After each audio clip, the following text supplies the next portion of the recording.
lot of things that happen. You know, for me, that's one that I don't know why, but it really, really hits home. So let's take a look at it. Now, what I'm going to do is I want to talk about an incident that's a less energetically significant incident, and it's a bit of a parallel, but let's use it as a jumping off point, because it's really a good way for you to see how things work. I'm going to tell a little bit of a story, and if I say anything whatsoever that might lend itself to you figuring out who any party is, don't figure it out. Do me a favor. Anonymity is wonderful. But there's a person that was in the news for a big scandal of doing something that was hypocritical in what it is that he had gotten involved with, that he was legislating against. Let me just set up the platform like that. So he's legislating against something, and then he gets caught doing it in a really, really big way. Okay? Mm-hmm. That's your backdrop for this conversation. So that person's family happens to also be incredibly wealthy, so they funded a lot of things. Their names on a lot of buildings, a lot of schools, a lot of wings, a lot of this and that. In one of these particular buildings or departments that they funded, there was a very uncomfortable firing this week, and the firing had to get done by a client of mine.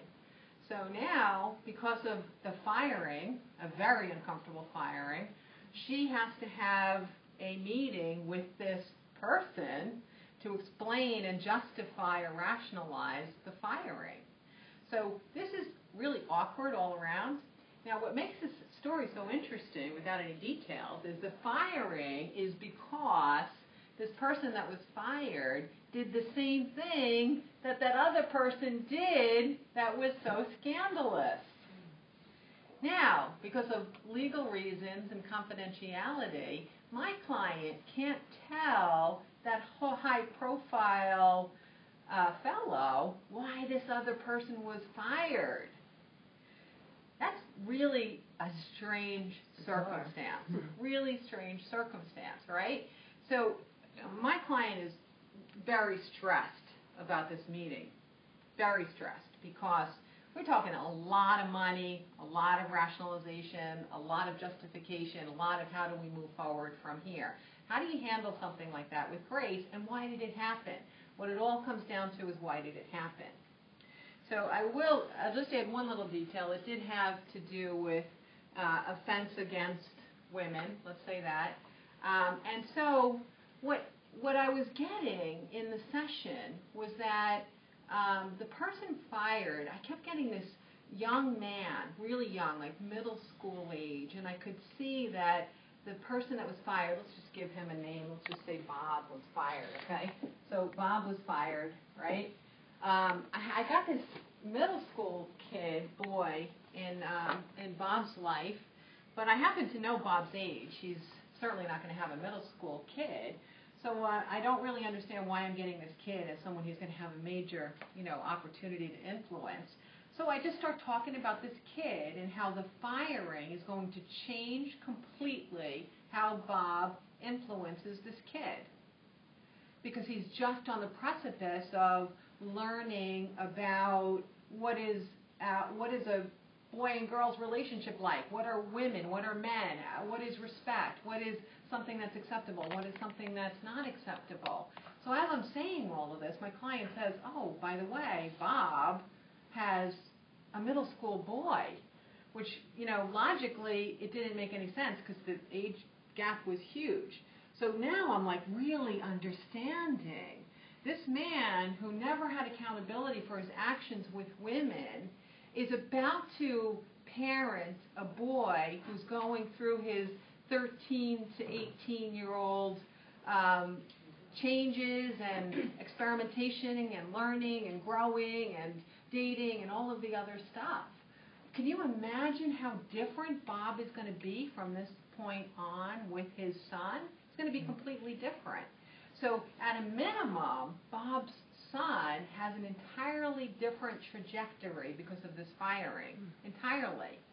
And they are going to keep it hush about why he's being let go. They'll let him go with dignity. It's not going to be a firing or anything like that. So the boy will never know what happened to his dad. And so Bob gets to hold his shame to himself and not influence the value of his opinion to his son, because his son won't know the details. But he also gets to amp up the influence base from which he has conversations with his son from this moment on. And then it's not just his son. His son will have friends. Girls will come over, boys will come over. He'll be picking people up. He'll be interacting with that age group for a really long time. So now you look at, here's my client that's in a really rough circumstance with the firing to begin with and then having to justify it. But if that client were left to believe that it was all just empty and difficult and why did this have to happen and I can't believe it and I gave him opportunities to really be thinking his actions before what it is that he did. Now at least she gets to see the basis for what benefit it has directly with him. Okay? Now, the next thing is everyone at this huge organization knows that Bob was an exemplary employee with an impeccable record work-wise. So now everyone's going to be curious about why he's disappearing. There's not a lot of reasons why someone would disappear that suddenly without a plan of action. So now they can start to think about what it might be. Some of them might intuit, you know what, I did get a sense of this or I did get a sense of that. And now the ripples pass on to them. And if they were, choosing any uncomfortable behaviors, they might say, you know what, I have to settle down because my job could be on the line. It's not necessarily enlightenment to say I have to settle down because my job might be on the line. But if you change your behavior, sometimes your feelings of what is important to you and what you expect of yourself change following the change in the behavior. Okay? So now you got all those ripples going out of all of the people that came in contact. Now let's talk about the meeting with this fellow to talk about Bob's firing. No matter how this man comes into the meeting, and it's going to be a little bit gruff, it's going to be a little bit of, here's what I expect, and here's what I want to know, and you really have to rationalize this for me and tell me what you've done in return. As soon as the conversation goes to, for legal reasons, I'm not at liberty to say the reason for the dismissal, it's going to bring up a lot in that particular high-profile person. It's going to bring up a lot of feelings of shame, of having gone through these kinds of experiences. So what it can potentially do, as he's fully comprehending there was something that happened that was not on the up and up, of course, or we would have found another way of dealing with this.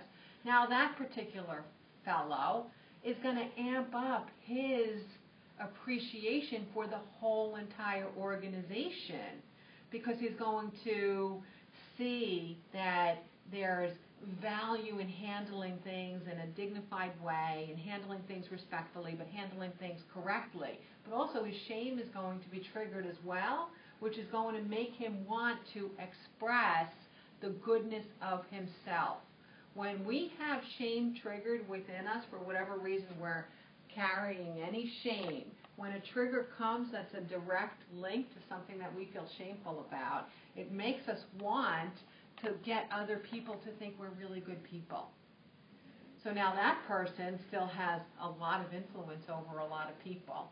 So if that stimulation of I want others to really see me as a good person gets re-stimulated today, now look at how many ripples are out there of possibility just because of that.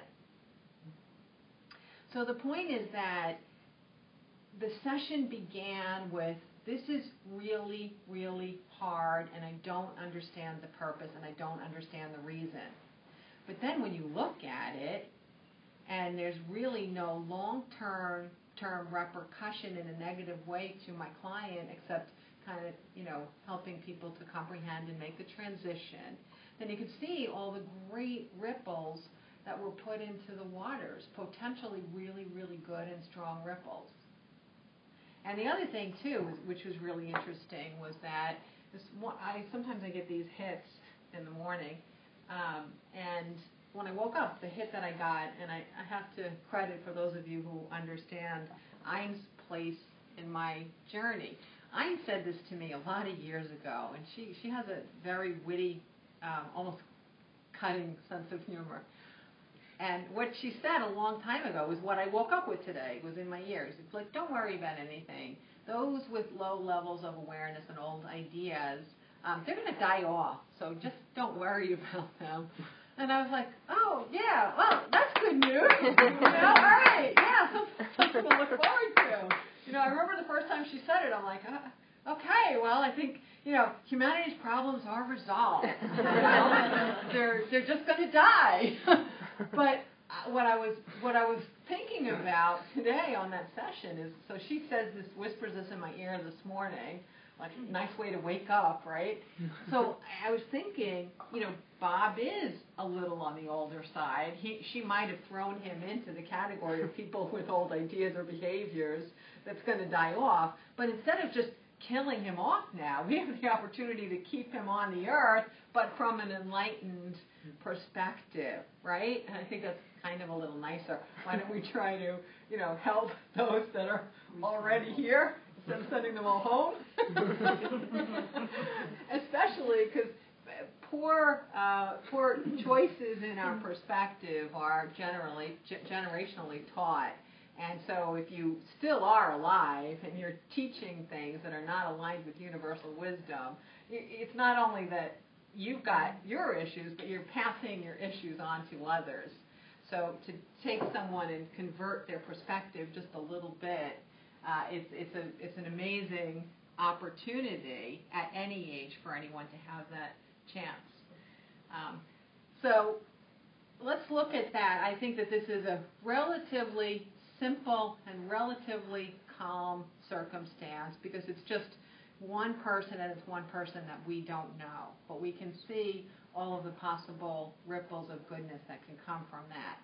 So now let's look at the incident in South Carolina. All right, one of the first things to remember here is that what you focus on will expand, okay? It's such an important thing to remember. And what are the things that we're really, really, really focusing on across our country now, ever since Ferguson? We're focusing on, ever since even before that. Trey. Huh? Is it Trey? Reese. Martin. Oh, yeah, Trey Martin. Martin, I was getting his last name, but not his first. So ever since that incident in Florida, it really has been heightened. Trevor Martin. Trevor, that's it. Ever since then, things have gotten very volatile for us to look at between the black and the white community's perception of race differences, and then with Ferguson that took on a new kind of context with it being black communities against white police officers, and that got amped up with the incidents in Brooklyn and the shootings and the death of another black man at the hands of a police officer. So obviously this is very, very, very much in the news a lot. And it's going to stay in the news, and it's going to continue to happen as long as our conversation is about hatred, and as long as our conversation is about a lack of positive direction in which we are heading together in this country.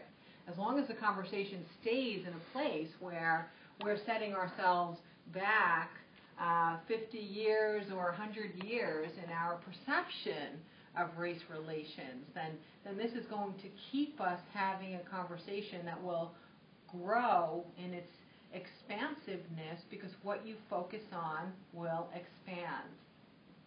So what we want to do together in this room is we want to perceive it differently. than perhaps the news is portraying it. And what we want to understand is that the young fellow that was killed, murdered a couple of days ago, he is a soul. He was in a human body, but he is a soul. He is a high vibrational energy soul because he unconsciously allowed his life to create a conversation that can effectively bring positive energy and awakening into the waters of humanity. So as he is in the energy realm now, looking at his life and watching his family grieve and watching people feel angry and watching this divisiveness grow, he understands that he and all of the other souls that are working toward helping us unite and helping us to let go of these archaic beliefs, they're going to work harder to look at what people's perspectives are and to help people to change their perspectives, okay? And the reason I wanted to parallel it with Bob's story is because now police officers might not change their feelings, they might not change their premise for believing that black men might be different in their community than white men. That seems to be the theme. Whether their theme is that I am afraid of black men or their theme is I don't like black men, it doesn't really matter because the result is the same if they're acting out in accordance with either one of those beliefs. So now if police officers in general fear the repercussions of taking undue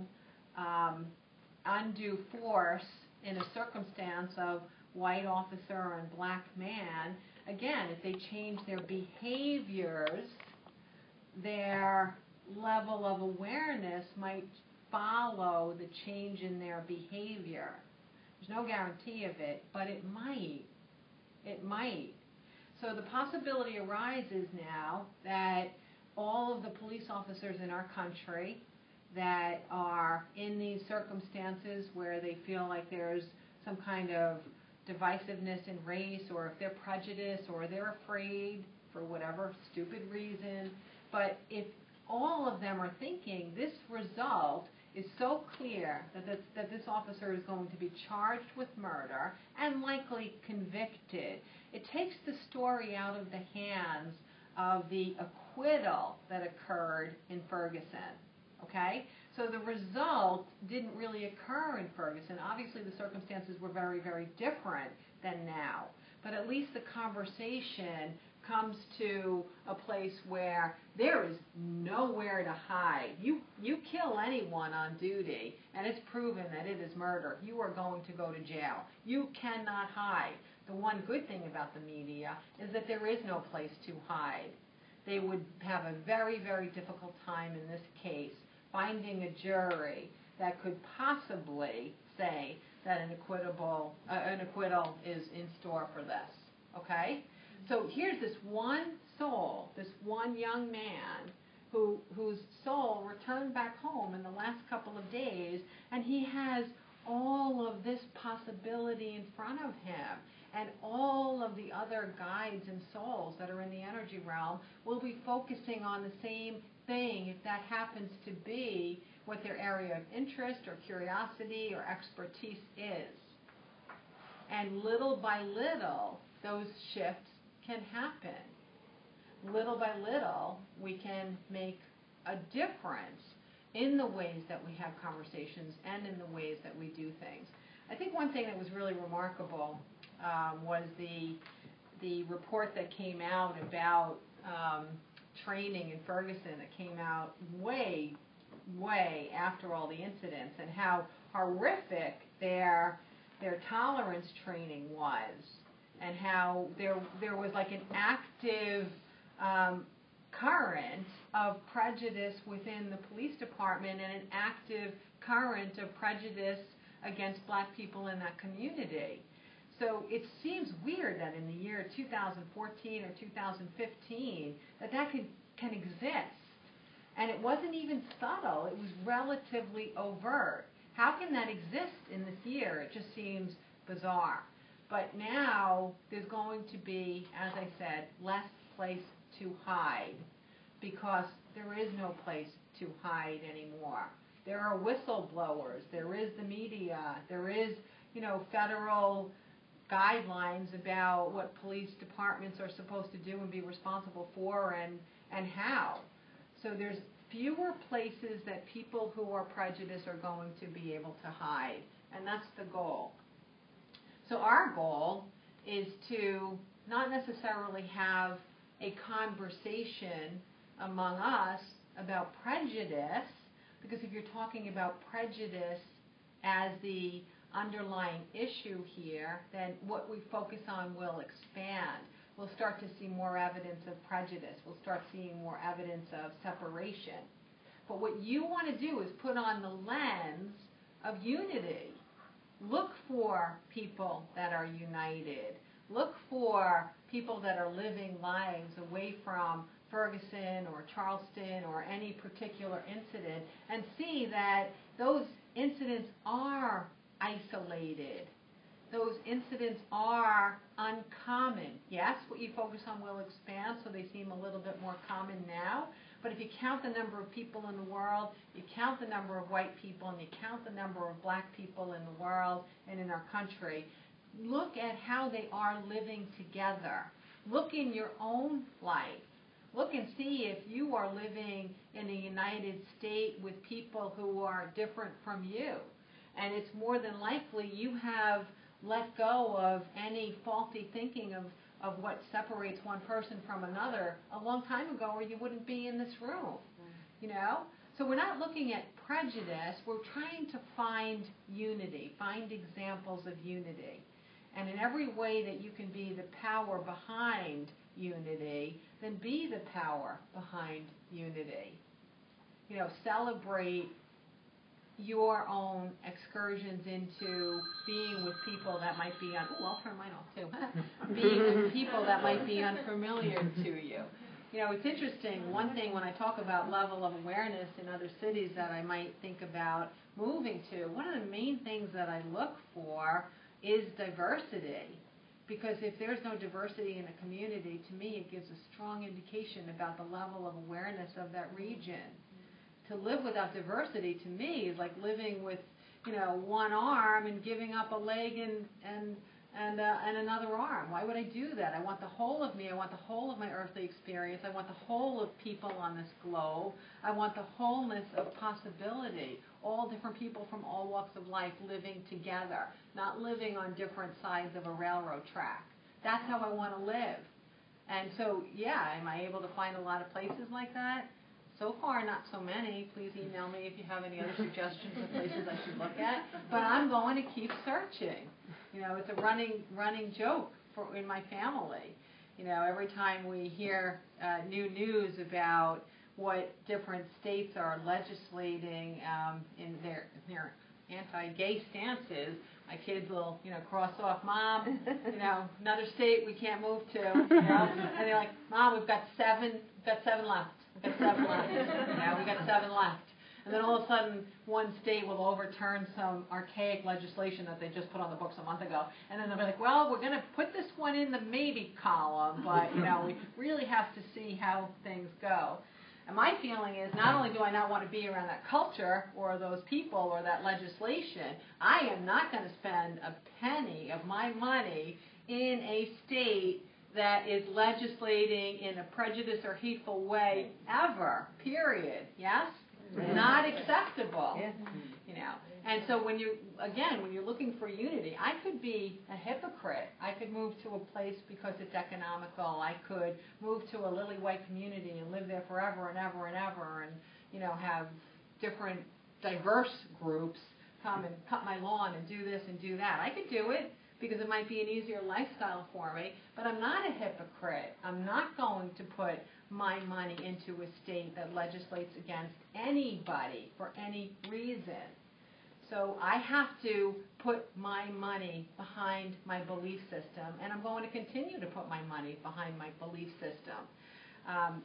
What's that chicken place, Chick-fil-A, whatever. Yeah. I don't even like to say it out loud. That's the chicken place. They're all, every time I travel on business, those places are like all over the place. I will never, ever walk into one of those places, ever. I would never patronize any place like that if I had heard that they had any kind of active hatred. That's exactly what it is hatred. But what I do is I will frequent places that are really wanting to show heart, that are making a difference. And it's exciting to see that there are so many companies that are making a difference. Does everybody know what happened in Indiana with their legislation? What was the organization that pretty much got them to reverse their legislation? Does anybody know? It was called Angie's List. Does anybody know what Angie's List is? Yeah. What is Angie's List? Does anybody know? List of contractors, like it's like a reviewed contractors. Referral service. Okay. On the internet. Gotcha. All right. So I know that there were some other companies that were talking about like not having their event in the state of Indiana, or not having this there, or not doing that. But Angie's List basically said we're pulling our entire operations out of your state because of that legislation. Within days, they reversed it. Mm-hmm. So that's where we have power. You have power with your pocketbook. You have power with your conversations with others. You have power with your choices. You have power in all of the things that you choose to do, and every single little one of them makes a difference. Every single little one of them makes a difference. We can't be lazy in our personal choices. Just any more than anyone in this room would ever roll down the window and throw a piece of trash out the window. No one in the room can do that anymore. If you're doing that you're not acting on behalf of your own belief system, you're basically rolling your window down and throwing your trash out the window. Okay? We have to put our trash in the garbage, seal it up, let it go to the dump where it belongs, and clean up the stuff that's around us by choosing how we spend our focus, choosing how we spend our money, and choosing how we spend our time. And that's what we can do, and we can continue to get others to do that as well. Sound good? Yeah. Anybody have any questions? So Indiana's out. Yeah, and it was such a runner-up too. Yeah. Let's start by saying you have to be near water. So that kind of I know it wasn't Indiana's fault that they weren't near an ocean, but hey, they got to live with their choice to be in the middle of nowhere. Okay, so they were already out. I'm sorry to say. Hey, but listen, I'll tell you, if one state just becomes like the epitome of high level of awareness, action, and thinking, and they're not near the ocean, I might consider it, okay? I am what if bendable. they're in the north, like where it's cold? Oh! You don't have to be there all year. Oh, come on. I don't have to be there all year. I don't have to be there all year. New York City is very diverse. Yes, it is. See, that's an idea. Go half and half, Yeah, half and half. Yeah. How about Hawaii? I'll take a cold climate in the summer and a warm climate in the winter, and we'll be good. And I'm not kidding you guys. If you have any suggestions for me, email them to me, because I really am open, as you can hear. But the snow's got to go. We'll all be moving with you. Would you try another country? I thought about that, except that I do, I always say your intuition is the greatest helping factor for making your decisions, of course. So intuitively, I know I could be very, very happy in even a different country. But you should be eternally wise and earth smart. And earth smart for me means that I know what it's like. Extended family, they'll come twice in the first year, and then they'll come once the second year, then they'll start coming once every 2 years, and we would wind up doing the same thing. I know what real life looks like. So really, for the sake of the people that I love and I care about, I just wouldn't go that far away. And that's the only reason, How about Yeah, Hawaii? that's why Hawaii's off the list. Yeah, that is Same why reason. Hawaii is off the Yeah. list. Hawaii is off the list for that reason. Yeah. New York, California. Yeah. Again, California is one of those places where people start to visit less and less and less after you're there a few years. Yeah. It's just the nature of it, nature of the way it Delaware's goes. supposed to be nice, but it's cold. California doesn't have any water Right. anyway. Yeah, California has no water. No water at all. You only have salt water left there. I need salt water and fresh water. Good point, Dominic. Thank you. So, where have we got left for us to live? Yeah. Huh? Florida. We'll figure it out. I'll keep you posted. I'm not going anywhere soon, so I'll keep you all posted. I will. I am going to keep you posted. That's for sure. And if we can't find a community, we'll build a community. You know? Huh? Yeah, totally. Yeah, totally. Well, the biggest modern caravan that this country has ever seen. We won't use covered wagons and horses, but we'll do it a different kind of way. All right, so that was my primary topic that I wanted to talk about what was in the news and how everything is interconnected, the anti-hate and, race relations as a topic. Just keep loving people. Just keep being open, keep being free, keep being, wonderfully adoring of all people.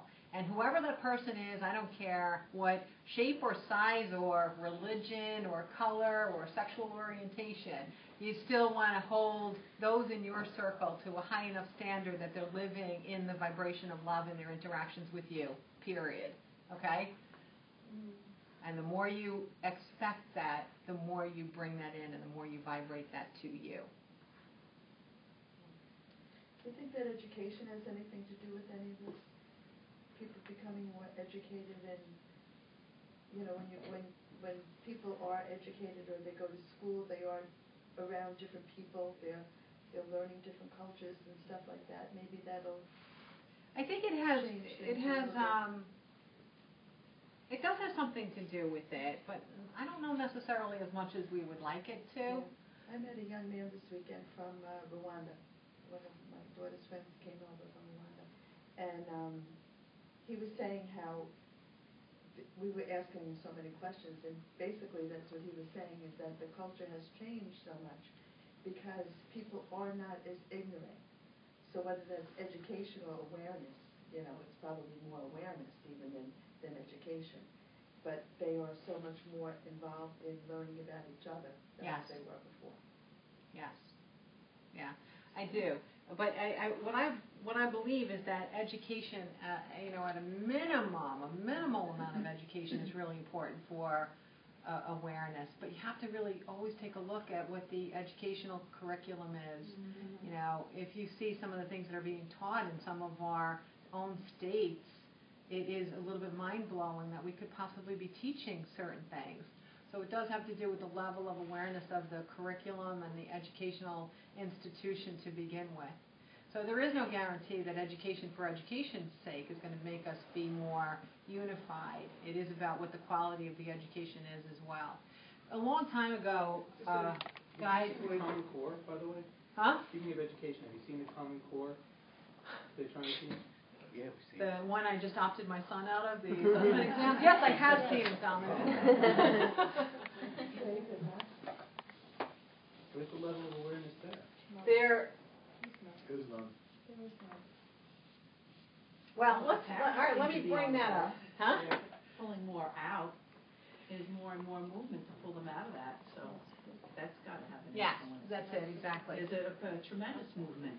Yes, Actually, exactly. I think the scale's tipping the other way, from what Yeah. I'm seeing. Yes, That exactly. it's more likely, to pull out than to leave. Well, the first year that I opted my child out of the assessment tests, there was just probably dozens of people that were opting out. Just a handful. And then last year, the numbers were up in the tens of thousands.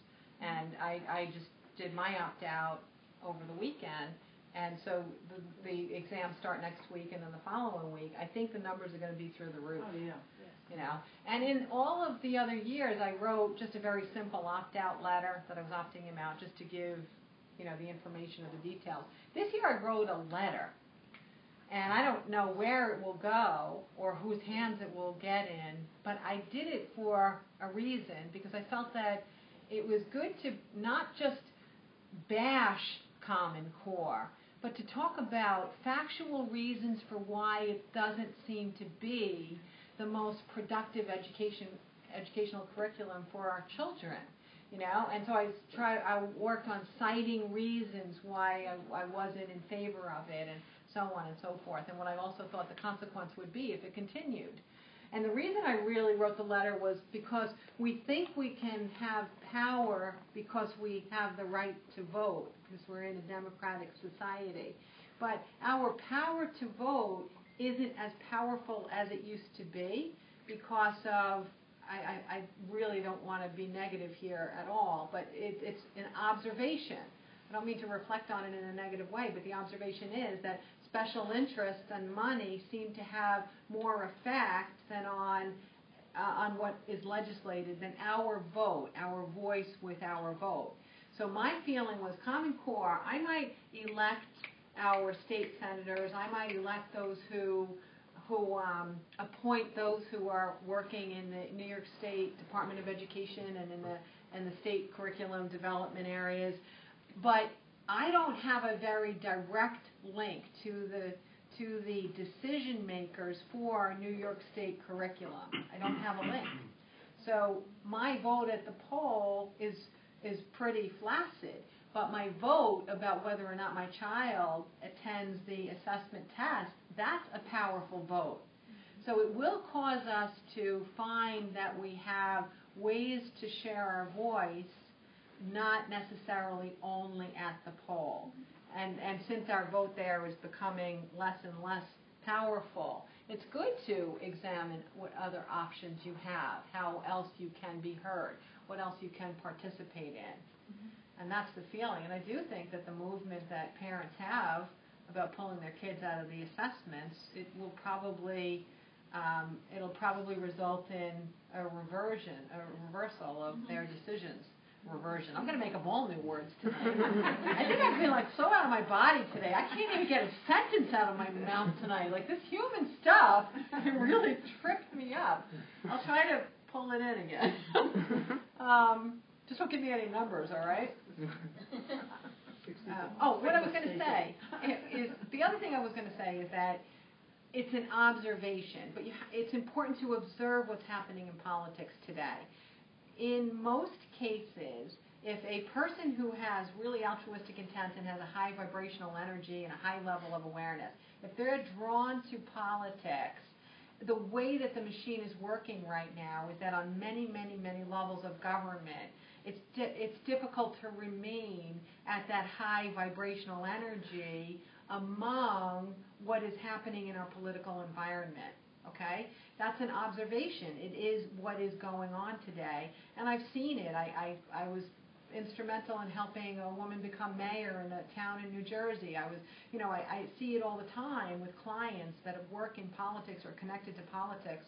And so I get a lot of firsthand information of what really happens. And so since we not necessarily have the power right now to change our government through election, it's important that we exercise our vote in every other way that we possibly can. And that message will eventually get to the places where it does matter. And that's what we can contribute to changing the course of where the United States is right now. Vote where you can, even beyond just voting at the polls. But the one thing, yeah. Why is everybody opting out? Because I'm not in that whole field. So, I mean, that's there's a lot of reasons. A lot of parents are just opting their kids out because the curriculum is incredibly challenging for their particular child. The curriculum is really a curriculum that a very small percentage of children would succeed at. So it has to be a certain kind of brain function, a certain kind of behavior, a certain kind of ability to perceive things. So for a lot of kids, it's really a difficult curriculum, number one. Now, that would be the reason I would say the majority of people are opting out. That's not my reason. Set up for failure. Yeah, that's not my reason. No, but my the reason is, the opt-out is being driven by the teachers because their evaluations on it. well, When I first opted my son out 3 years ago, there wasn't a big deal with the teachers yet. yeah, But now when the evaluations were going to go now. start, yeah, then that's when, oh, this has gone too far, because the teachers want no part of it, the Yeah. evaluation part. But if they weren't being evaluated, they would just go along with the flow. right. But in a lot of districts, the edict comes from top down. It's all about money. If we have our state aid on the line because the superintendent isn't fully backing Common Core curriculum, then they can pull the state aid based on what it 5% is off, that, yeah, exactly. So it is important that the districts have a unified front. So teachers are not allowed to say anything, at least on the books. So they're not allowed. So it still is very, very, very parent-driven for whatever reasons. And if it is because their own child is having difficulty, then it's fine with me that that's the reason that they're opting out, even if it's not a bigger reason than that.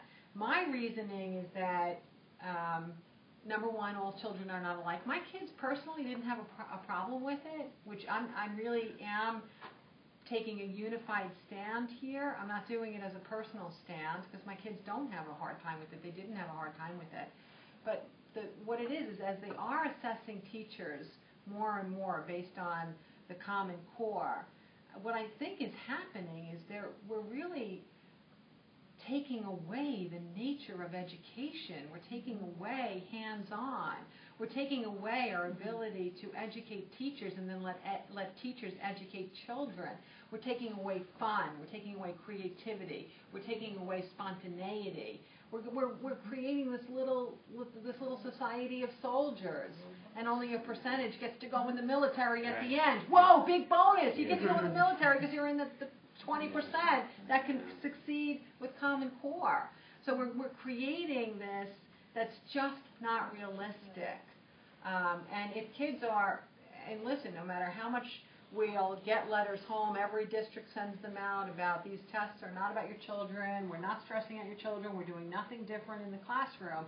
Kids are stressed in second grade about the test because the teachers are bringing stress into the classroom. The whole environment is stressful. It is stressful. I don't care if you say we're not stressed. They are stressed, and they're bringing it into the classroom, and the whole atmosphere is stressful.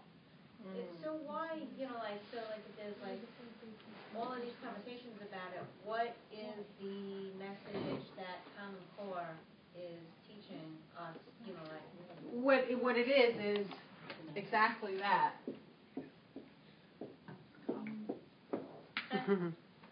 It comes down to that.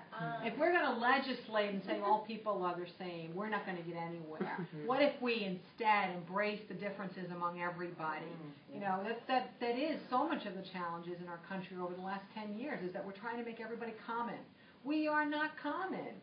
I'm not common, you're not common. We learn differently, we act differently, we think differently. We have different interests, different curiosity, different capabilities, different propensities. We are all different. Isn't that one of the most shining things about the United States is that we're allowed to be so different and then to coexist and create the reality of our choice here. It's almost as though, I always see it as like this giant steamroller is making its way across America and just kind of smashing everybody into one common level of asphalt. Well, we're not common. We're just not. We're not common. None of us are common. None of us are common. My other personal reason for opting out is, and this is really a stand that I'm taking, and this is definitely, I put a paragraph in my letter, is that they're now teaching math and science through language arts. You can't succeed at math and science unless you succeed at language arts. They don't give you mathematical problems anymore. They give you word problems. My son just told me yesterday, but he says we don't call them problems They're not called anymore. problems They're anymore. math I forget what he said. He told me yesterday. Yeah. It's not a problem. Yes, no, it's not a problem. You can't have any problems. Real, I'm not serious. Text him right now. No bad wishes. Yeah, right. But Situations. We have math situations, not math problems. Right. Not math problems. Yeah. Challenge. That's There was situations. Math situations.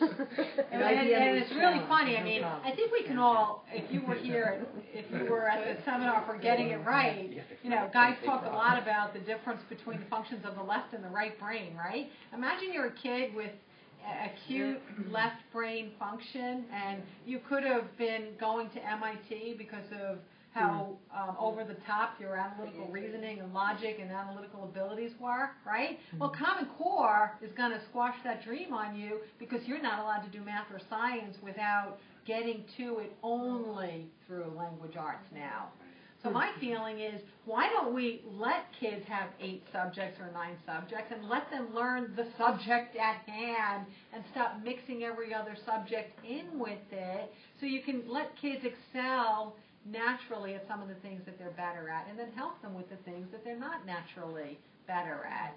Well, I would rather see a kid come home with, some 82s and some 97s than to come home with some 75s and some 82s because they can't do math through language arts, And then they're afraid, and then as soon as their mind shuts off to their ability to manage that topic, their brains, self-esteem, it shuts down for life, for life. Kids in 2nd grade were learning math through word problems only with no math equations. They're like, they don't even, math is terrifying to them. And then forever they'll say they're not a math person.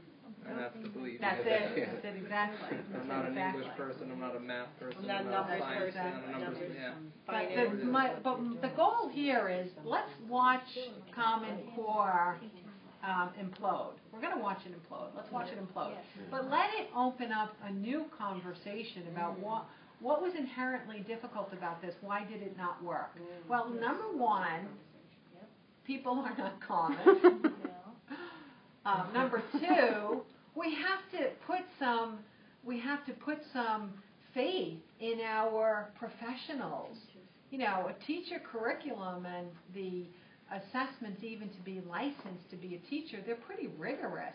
Let them go through their training, let them be monitored by their own districts, and let them be real people with real children that can react to different circumstances and different learning styles in real time every day.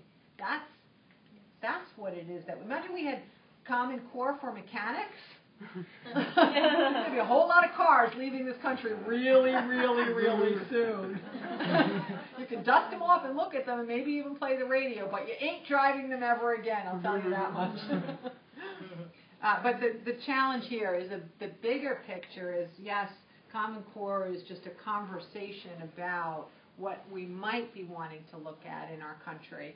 And it is that oftentimes one of the other operands in government right now is that those who are drawn into governmental positions or elected positions, they have not yet learned how to live as a soul, and they're still looking at their reality through the lens of their ego.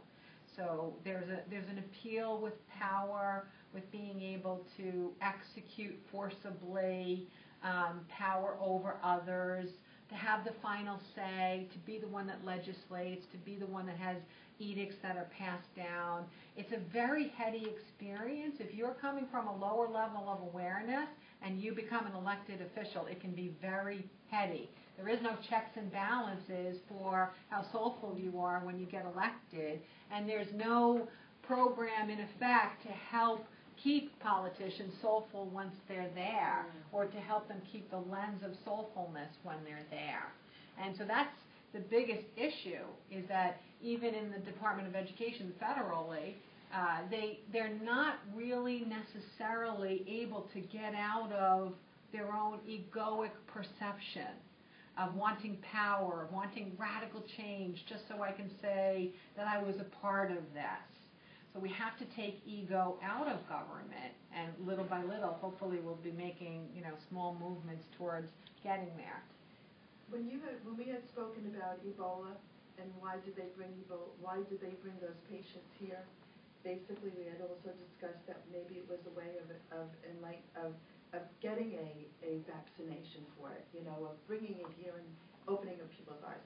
I think with Common Core, I think that our educational system has failed in many ways, and if you look at the way it's evaluated around the world, and how our students are, maybe this is a way of just bringing awareness to it, and then finding some kind of happy medium of elevating the system, because the system needs to be a little bit elevated. No doubt. Revamped, right? So maybe it's Starting in 2008, I started to get downloads of an optimal education system for all, with a really high level of awareness. And I was downloading stuff like crazy. And anytime I've ever spoken to someone that's an educator, or superintendent, or a principal, or an administrator, or teachers, and we talk about this idea, everybody wants me to open up this school, a pilot school, and they want to leave their roles in public school education and come there. That's how much they believe in it. What's really fascinating to me is that I was getting these downloads in 2007, 2008, 2009. I can fine-tune them at any moment. I can open up the school tomorrow with the right funding. But what's so interesting is Common Core is the antithesis. It's the opposite of what I downloaded, which, sometimes the pendulum has to swing all the way over here in order to get to a place that really has value for everybody. I've mentioned this before in this group, that other countries see us as where, let me think of a really nice way to say this. United States is a bunch of muck-ups, right? And that's how a lot of countries see us, because, we've got all these unwed pregnancies, nobody's getting married anymore, we don't value this, we don't value that, our kids are doing poorly in school. This is the perception in a lot of other countries. But what's fascinating is that, oddly, we are on the spiritual cutting edge of what is possible, because the one thing we really do pretty well when the government doesn't have anything to say about it is we let people be people in this country, and we let them have the consequence of their choices and their beliefs and their actions and their thoughts and their feelings, where in other countries there's such a tight version of what is socially acceptable to deem you to be worthy. You don't have the option of being something outside of that optimal core, okay? So my goal is that as long as I'm here on earth, we'll try to get that opportunity that we have to let people be people, and do so in a way where we can all lift all of the uncommon people in this country to their personal best. That's the goal. That's where we should strive. And I believe that it's possible. I really believe that it's possible. We can do it. I want to take a break, and we can come back. And I know a few people had some questions, so there were 3 questions. I'll take your questions when we get back as well. So have a cup of coffee, mingle, talk about Common Core, and we'll return in 10 minutes. You did it.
funny or blue, but I don't know.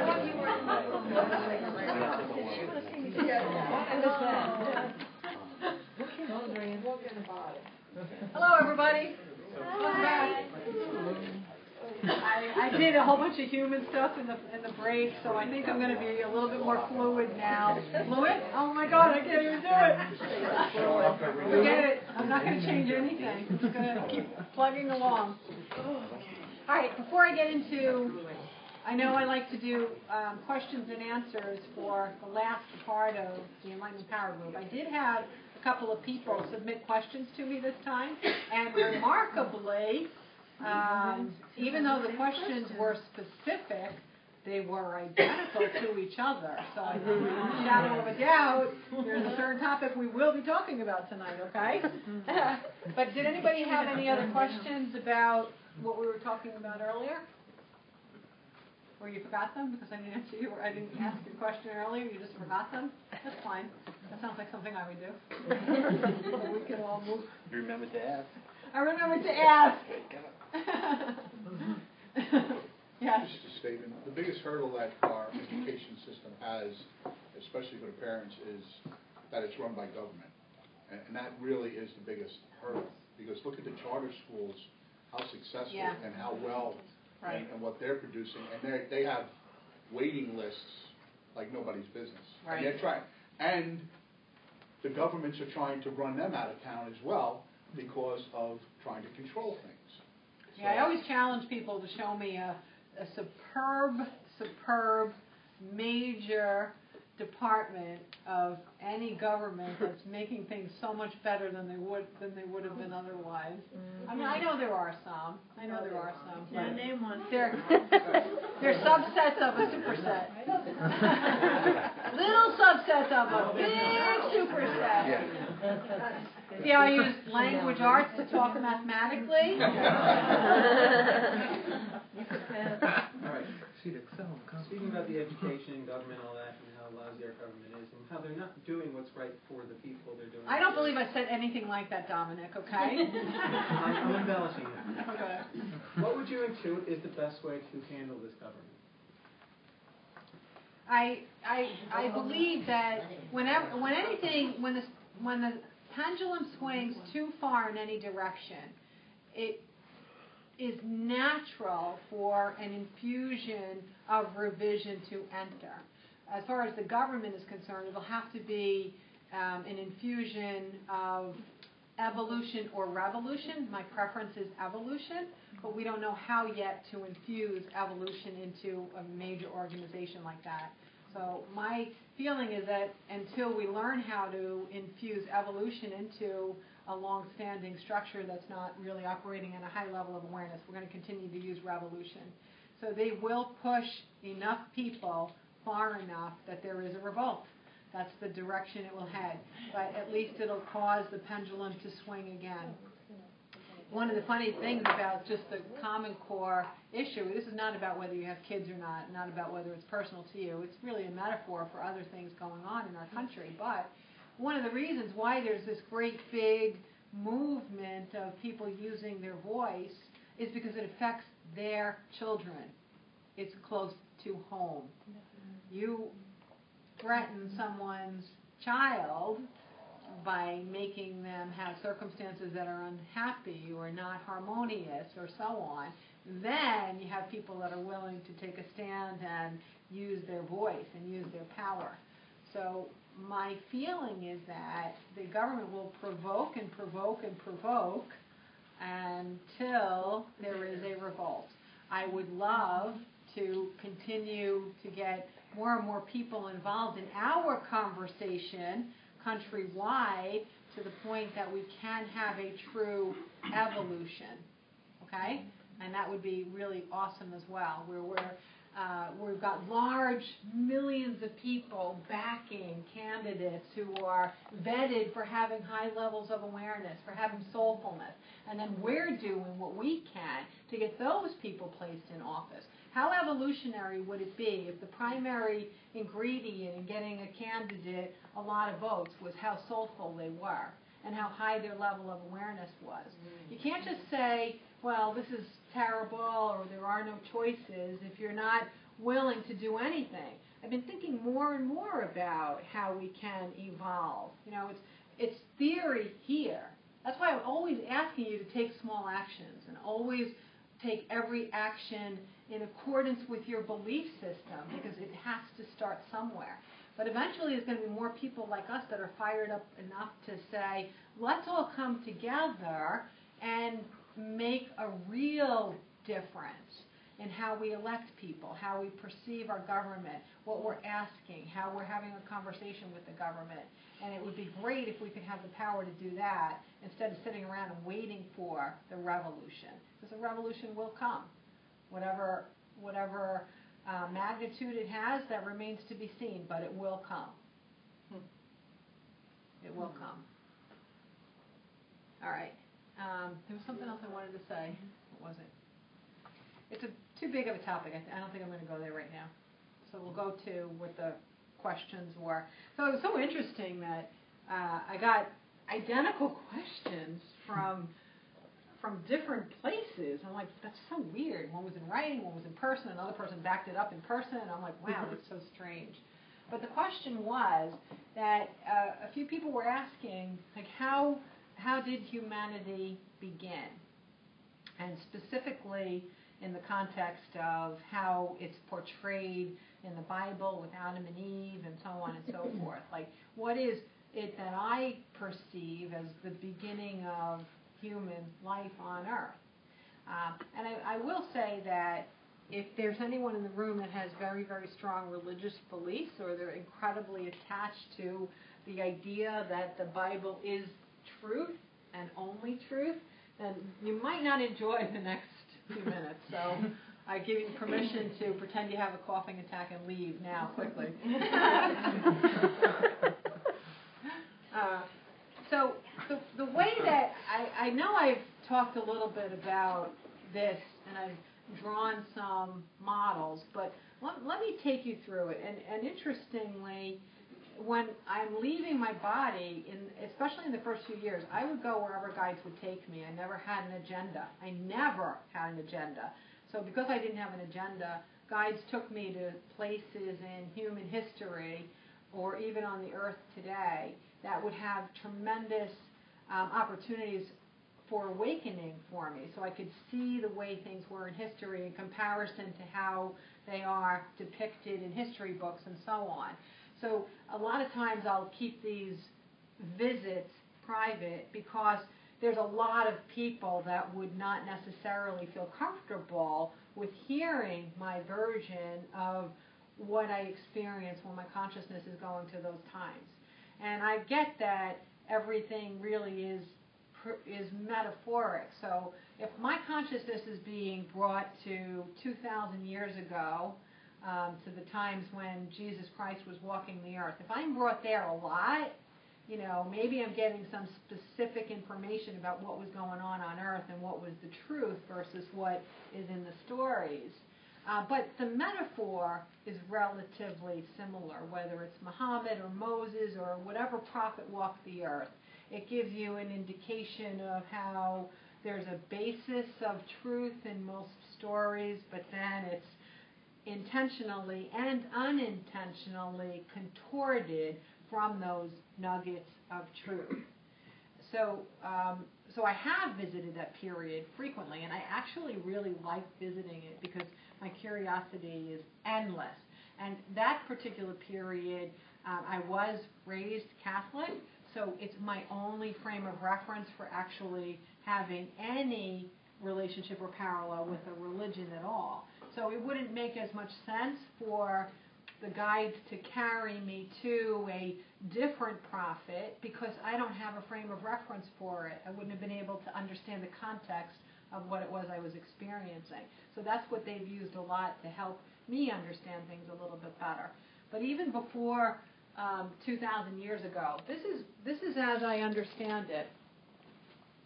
If you think of all that is as a ball of fire, radiant energy, magnificent radiant energy. The vibration of love is radiant energy.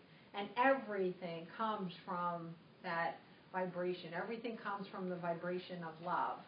It's expansive, and that consciousness, whatever you want to call that consciousness, I happen to call that consciousness all that is, because when I call it all that is, number one, it's what Einterm did in the answers, and I thought that was a very graceful thing for her to do, so that we're not using any language that might be difficult for people to understand in its purest sense.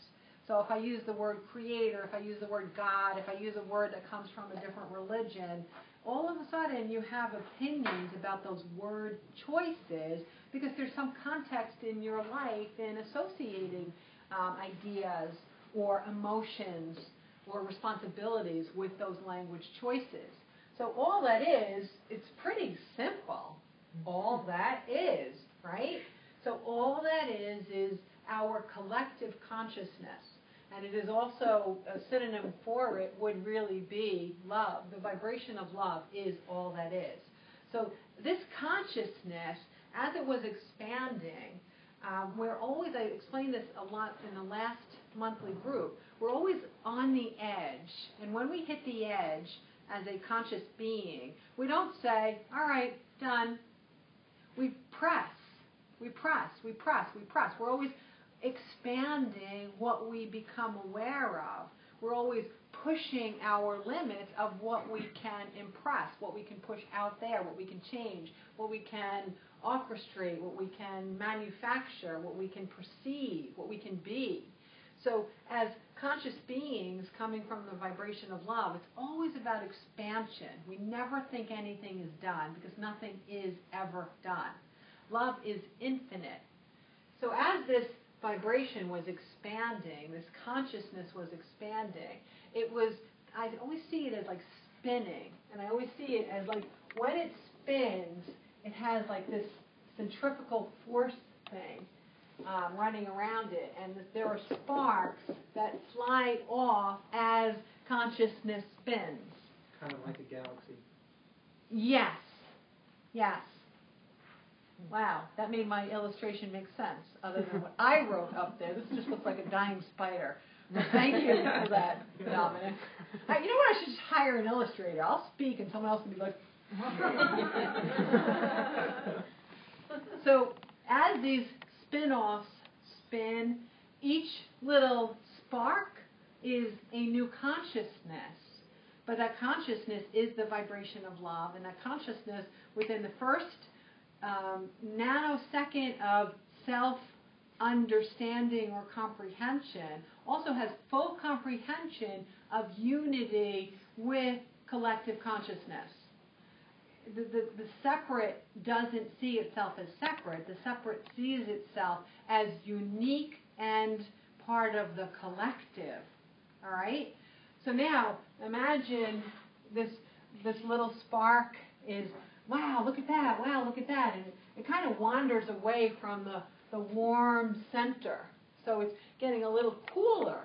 So as it cools off, some of the knowledge that it had originated with as its consciousness, that'll cool off a little bit too. So you can remember anything as a spark as long as you focus on it, because the information is within you always. All of consciousness is always within you, but you might just forget it as you separate from the center of the core. So our journey as souls is to make our way back home, to knowing fully that we are the vibration of love. And the human opportunity, this realm has so many amazing vehicles for the discovery of us truly being the vibration of love. In the years I've been doing this, I know I'm not perfect at it, but there is no such thing as perfection. But I always try not to say things like learn. I use the word discover. Discover means that it might sound like you're learning it, but it doesn't give the big implication that it's outside of you and being brought in. The word discover to me is more of an emergence. It's coming from within, or there's a possibility of it being recall. So what it is, anything that it is that we are learning, is remembering. We're focusing on something so that we unlock the knowledge that we already have within us. So as we kept expanding and expanding, our separate consciousnesses, our unique identities, looking through a lens of being individual, the expansion continued. And as that expansion continues, I always see the beginning of life on Earth as this really cool, this is just what it's like. It's like, what if? You know, what if we do this? What if we do this? What if we do this? What if we do this? Let's try this. What if, what if, what if? And it's so childlike in that everything is possible. Until you squash out of everything is possible out of a child, there's still going to be like, what if, what if, what if? It's the magic. It's what takes you to the edge and makes you find another step after the edge is what if I did this? I'll never forget when my youngest was a little kid. We always have these animals always find us, right? And then they come and live with us. So one little kitten came and found us and lived with us, and a little tiny kitten. And Brett was under 2. He wasn't even 2 years old yet. And he was in love with this kitten. I mean, this kitten slept with him, ate with him, sat with him, played with him. These two were inseparable. So we're hanging out on the deck one day, and I had a big bucket. I was watering plants and everything, a really big bucket I was taking to water plants. I try to use rainwater, you know. So anyway, so all of a sudden I'm on the deck with Brad, and he takes our cute little kitten, and he just throws him into the water. And my whole reaction is like, I got to yell at the kid and punish the kid, and how could you, and what's the matter with you? But I quickly attended to the kitten first, and then it occurred to me, he was just going, what if, right? What if I take this kitten and put it in a bucket of water? What if? So I had this really hurried, intuitive hit that I'm going to ruin my kid's what if-itness if I scream at him for throwing the cat in the water, right? So I have to say that was one of my better parenting moments because I did rescue the kitten and dry her off, and then I said, Brett, kittens don't really like to be in water, okay? Why, I did say, why did you put her in the water? And he just was like, I wanted to see what would happen in his less than 2-year-old kind of language. And so, we're not throwing each other in buckets of water, I hope, to find out what if. If we're unenlightened, that's what we're doing all the time, what if, what if, what if. But if we have a higher level of awareness, our what ifs are a little bit more toward the possibility of a positive outcome. And that's what we do, what if. So the what ifs is that as our consciousness and our sparks of consciousness, as we're collecting our conversations and we're manifesting a reality in which we are living that really does mimic the physical environment, except that there is no space and there is no time. So when I'm in the energy realm, I can be in a fully 100% physical setting, or I could be just in consciousness. I prefer my learning journeys there to have the mimic of a physical expression. So mostly they take me to environments in which there is a physical expression, but we don't have to have a physical expression. So as collective consciousness is growing and we're creating ideas of butterflies and flowers and earth and volcanoes and water and seas and, we're so jazzed up, right? We're like, whoa. So all of this collective consciousness forms to collect the earth itself, to make and create the physical manifestation of earth itself. The physical space of earth, the physical space of galaxies, the physical space of all of physical matter has been created by collective consciousness. And it was all a great big what-if experiment, all right? So, maybe we didn't think all of it through that well. Well, what if this and what if that? What if What if everybody wants to live by the ocean and we put a big mountain that has a huge tunnel down to lava and rocks? Well, if everybody wants to live by the ocean and you got this mountain that's about to erupt and it erupts all over the village, maybe our what-ifs weren't always perfect, but hey, this is the way it turned out. There are apparent benefits in every way that it turned out, but it still is collective consciousness. So as I see the first expression of human form on earth, is I've never, ever seen it as Adam and Eve. Never seen it. My understanding of the Bible is that the Bible has a lot of basis in truth, but a lot of the Bible is storytelling and fables to help people to become educated or to have different perceptions or different ways of looking at things. Could you imagine if Grimm's fairy tales, if someone picked up Grimm's fairy tales one day and made it their Bible and then tried to reorchestrate the entire world based on Grimm's fairy tales? I always thought it was so appropriate that his last name was Grimm, because all of existence would be pretty darn grim if we took those fairy tales as the basis of our physical reality. Their intention is to teach morals, and boy, do they teach them in twisted ways.